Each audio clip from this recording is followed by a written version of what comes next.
Phela yayihlala ivaliwe kuthi iBhabhiloni yayakhiwe phezu komfula uYufrate. Ukusungena eBhabhiloni wawumele uqala udlule emfuleni uYufrate. uYufrate ongumfula ongathiyo onjengabo Zambezi mhlawumbe kodwa ke wona unaro. Kodwa ke basebebona ukuthi manje senze njani? Batakula ngenye indlela madoda ngaphandle kokuthi sidivert amanzi. Singadivert amanzi kuzaba lula ukuthi si-attack iBhabhiloni. La manje uDarius noCyrus umzukulu wakhe bahlala phansi baqalisa iplan yokudivert amanzi. Badivert amanzi kwathi kwagcina amanzi engasatshoni. Amanzi athe engasatshoni owayesebusa ngaleso sikhathi kade ngubani? Khangelani la. uNebukadnezari wabusa for 43 years eBhabhiloni wasesifa. Kuthe after 2 years kubusa umntana kwayibizwa kuthiwe nguBelshazari. uBelshazari lo ngomunye wabantu ababedelela uNkulunkulu nguyowadlela ezitsheni zikaNkulunkulu. Wayengamazi ukuthi uNkulunkulu ngubani.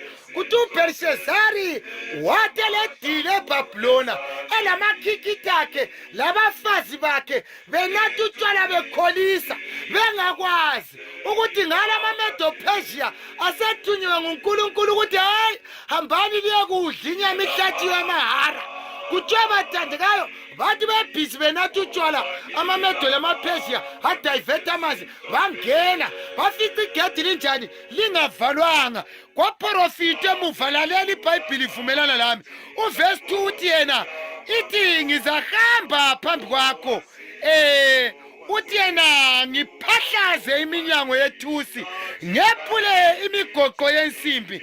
Ngizakunika inotho efihliwe emnyameni lenotho ethukuziweyo endaweni ezifihlakeleyo inotho eBhabhiloni ngoba iBhabhiloni ayinothiwe. amaMedo Persia angena athola bekholisa lama security engeke egedini bafika bashaya ngomkhonto babhubhisa bahle baqalisa ukubusa banqoba ke laba izizwe eziningi bagcina sebethungamela ingxenye yomhlaba. Kanti kusifundisa lokhu bathandikayo. Lokhu kusifundisa i-accuracy yeBhayibhili ukuthi uNkulunkulu angakhuluma katshintshi. Number 2 kuzosifundisa ukubana bathandikayo yisikhathi bani esikiso. Thina singaphi nxa iBhabhiloni siyadlula? Thina singaphi amaGrisi siyadlula? Thina singaphi iRoman Empire siyadlula? Namhlanje ekuseni hlobo ethandikayo ngizokhumbuza abantu ukuthi yazini ukubana uNkulunkulu engakhuluma ukhulumile it will never change. Kusasa sizafunda ngokuthathwa kombuso wamaMedo Persia ngoba labo kabazange bahlale forever.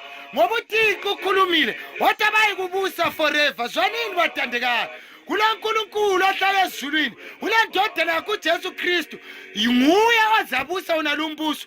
Uthi yena uDaniel esechasisela uNebukadnezari indaba yesithombe uthi inkosi sengibonile isithombe konke ngakubona ngabona ilitshe elasuka entabeni lingakhitshwa isandla somuntu lilikhulu latshaya inyawo zesithombe kusukela enyaweni sageleza kwahlala kwafika ekhanda kwasokusiba izicucu kwasokusiba ngumule kwasokubuya umoya wathatha kwasala kungalalutho ilitshe lakhukhumala lagcwala umhlaba wonke.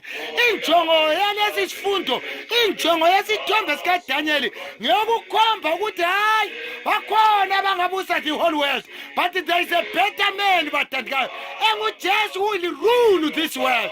uJesu wakhona bathandikayo nxa esebusa kuzabe kungasela umuntu ogulayo. uJesu wakhona nxa esebusa kuzabe kungasela abantu abalala ebhenki. uJesu wakhona nxa esebusa kuzabe kungasela abantu abalala ezibhedlela. uJesu wakhona nxa esebusa bathandikayo kuzabe kungasela ntandane.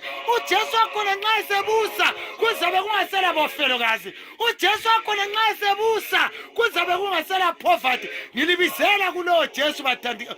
uJesu will never keep silent. One day he will set his kingdom.